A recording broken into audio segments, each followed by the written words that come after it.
de ce jour, je l'ai intitulé « Célèbre le culte véritable ». Romains 12, le verset 1 nous dit que le culte véritable, c'est offrir nos corps, nos vies, comme un sacrifice vivant, saint et agréable à l'Éternel. Dans l'ancienne alliance, Dieu a fait sortir son peuple, le peuple d'Israël, de l'esclavage et de la servitude de l'Égypte afin qu'il le serve. De même, dans la nouvelle alliance, Dieu nous libère également de l'esclavage et de la servitude de ce monde, afin que nous aussi, nous puissions le servir. Et ce service de Dieu, il comporte deux éléments importants, le tabernacle et le culte.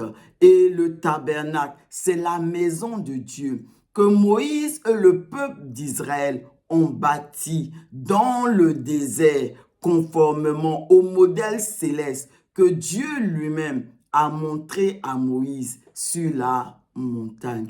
Et ce tabernacle-là, la maison de Dieu, c'était le lieu de célébration du culte. Et le culte en lui-même, c'était le sacrifice des animaux que l'on offrait, que l'on apportait à Dieu selon les instructions de Dieu.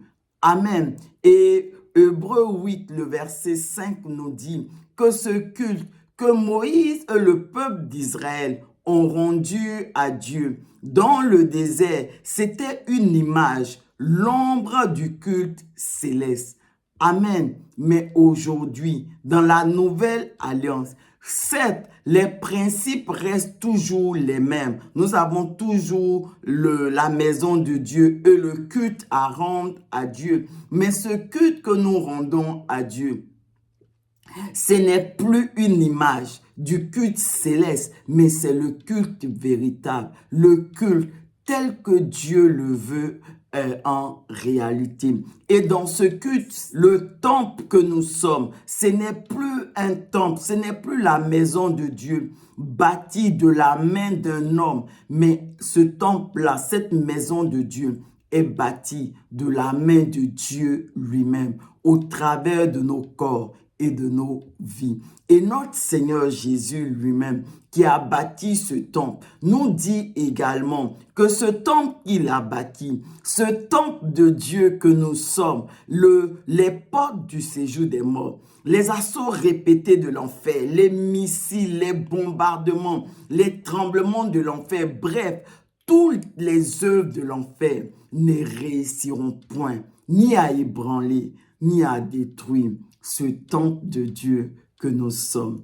Amen. Et dans ce culte véritable, le sacrifice que nous apportons à Dieu, ce n'est plus un sacrifice d'animaux comme dans l'ancienne alliance, mais c'est comme Romains 12, verset 1 le dit, c'est vraiment offrir nos corps et nos vies comme des sacrifices vivants, saints et agréables à Dieu. Et qu'est-ce que ça veut dire? Ça veut dire, c'est de vivre pour Dieu. C'est de mener une vie pour plaire à Dieu. C'est de mener une vie d'obéissance à Dieu. C'est de mener une vie pour accomplir la seule et unique volonté de Dieu.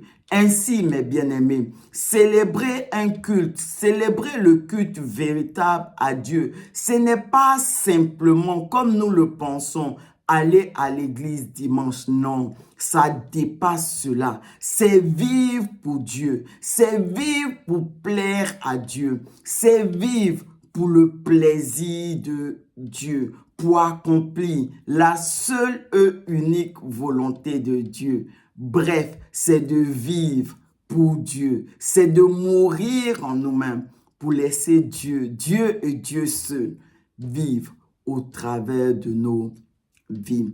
Amen.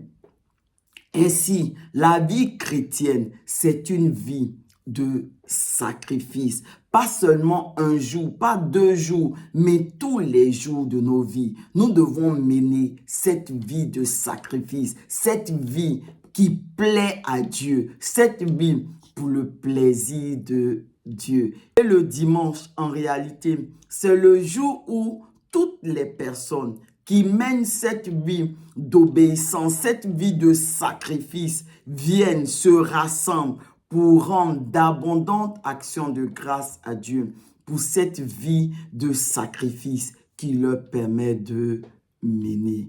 Alléluia, gloire à Dieu. Élevons la voix ensemble et remercions le Seigneur.